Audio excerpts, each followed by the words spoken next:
नमस्कार दोस्तों, आपका स्वागत है मेरे चैनल पर। आज हम बात करेंगे जीएसटी रजिस्ट्रेशन के प्रकार के बारे में। इससे पहले कि हम पिछली कुछ वीडियो में जीएसटी क्या है, आम आदमी का जीएसटी से क्या प्रभाव पड़ा, आम आदमी के जीवन पर उसका क्या प्रभाव पड़ा, जीएसटी रेट्स कितने प्रकार की होती हैं, कितनी लिमिट है जीएसटी के अंतर्गत, इसके बारे में हम बात कर चुके हैं। तो अब हम बात करेंगे कि जीएसटी रजिस्ट्रेशन कितने प्रकार के होते हैं। मैं आपको यहाँ क्लियर करना चाहता हूँ कि मैं डीलर के बारे में बात नहीं कर रहा हूँ। डीलर के लिए तो हमने बात कर लिया कि जीएसटी में या तो वो गुड्स विक्रेता होगा या वो सर्विस प्रोवाइडर होगा, जब भी ठीक है। लेकिन अब हम बात करेंगे जीएसटी रजिस्ट्रेशन के प्रकार। तो मुख्यतः जीएसटी रजिस्ट्रेशन दो प्रकार के होते हैं। एक है रेगुलर टैक्स पेयर और दूसरा है कंपोजिशन स्कीम, यानी एक रेगुलर स्कीम, एक कंपोजिशन स्कीम। देखिए मैं समझाता हूँ आपको। पहली हमारी स्कीम हो गई रेगुलर,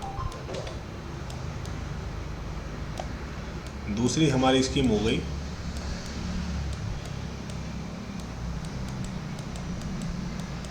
कंपोजिशन स्कीम। अब यहाँ क्वेश्चन ये उठता है कि हम रजिस्ट्रेशन में कौन सी स्कीम को चुनें। तो इसके विषय में हम आज बात करेंगे।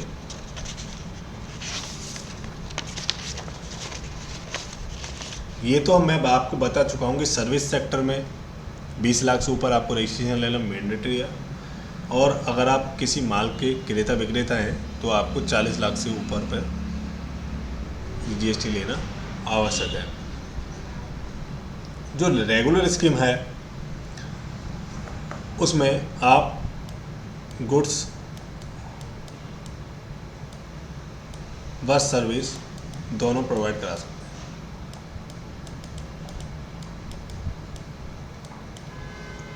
इसी प्रकार से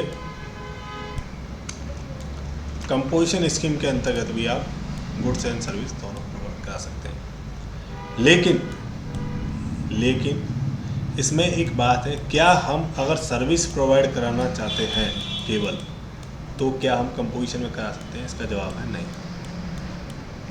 अगर आप एक गुड्स विक्रेता हैं, यानी आपको मैं एक एग्जांपल दूं कि मैं ट्रैक्टर, आपकी जो फर्म है वो ट्रैक्टर बनाती है, ट्रैक्टर पार्ट्स बेचती है, लेकिन आप ट्रैक्टर बनाने में भी निपुण हैं।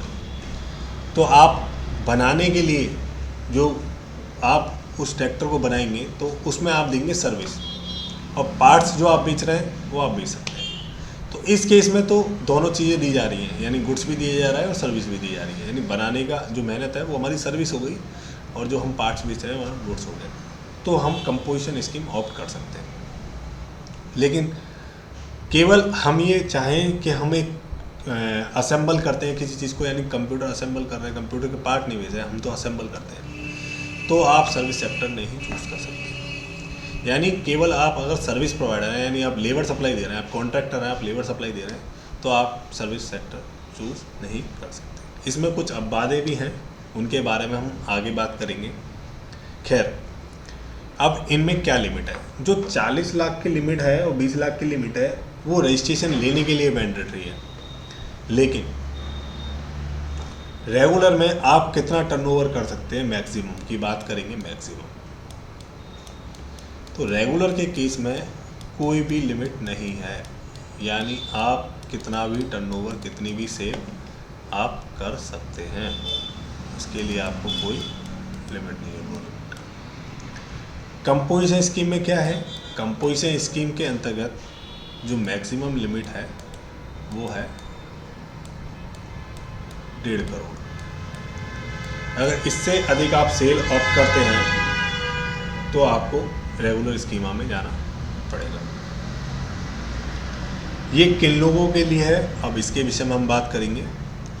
तो जो छोटे व्यापारी हैं, जिनका छोटा बिजनेस है, वो कंपोजिशन स्कीम को लेंगे।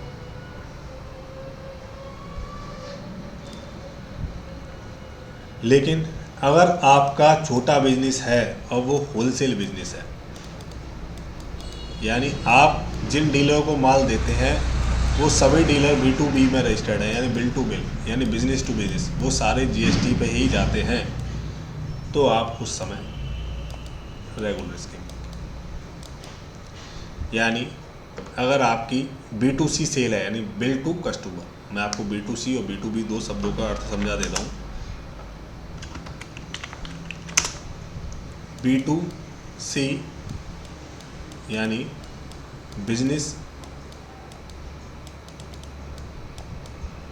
टू कस्टमर,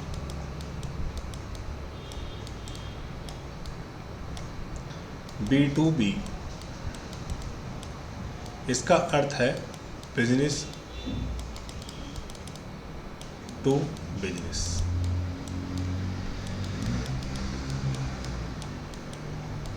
ठीक है, अगर आपकी सप्लाई डायरेक्ट कस्टमर को है और आपका छोटा बिजनेस है तो आप B2C सप्लाई को ऑप्ट करेंगे।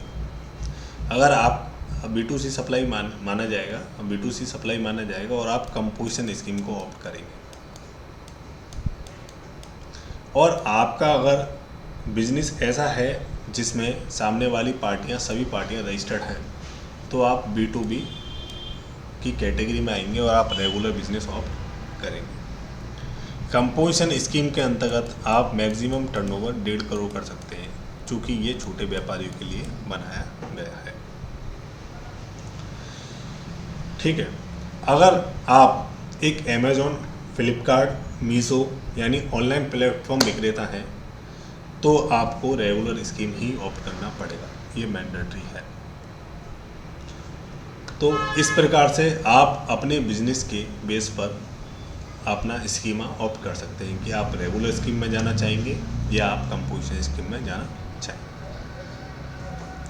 तो उम्मीद करता हूँ आपको GST रजिस्ट्रेशन के बारे में अच्छी तरीके से समझ आ गया होगा, और आपके अगर किसी प्रकार के सवाल हैं इस रजिस्ट्रेशन से लेके तो आप मेरे को कमेंट बॉक्स में लिख सकते हैं। मेरी वीडियो को लाइक कीजिए, सब्सक्राइब कीजिए और बेल आइकन को ज़रूर प्रेस करिएगा। धन्यवाद।